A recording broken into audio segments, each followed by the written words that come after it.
Number 8 says, a lighthouse casts a shadow of 28 meters long at 7 p.m.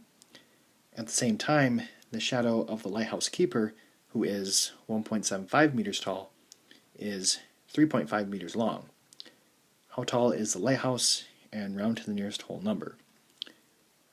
So we know that the lighthouse casts a shadow of 28 meters, and the lighthouse keeper casts a shadow of 3.5 meters, and we know that the lighthouse keeper is 1.75 meters tall.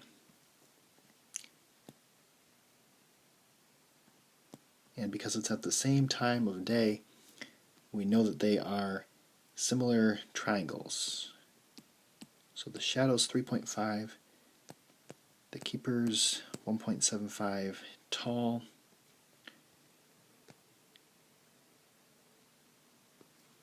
and we know that the shadow of the lighthouse is 28.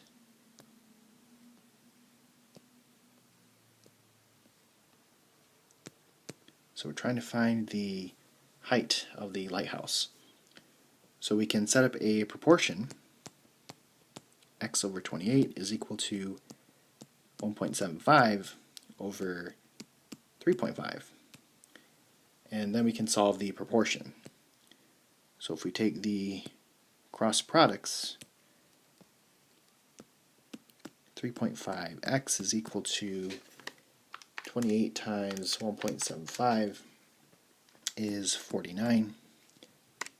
So 49 divided by 3.5 is 14. So it's 14 meters.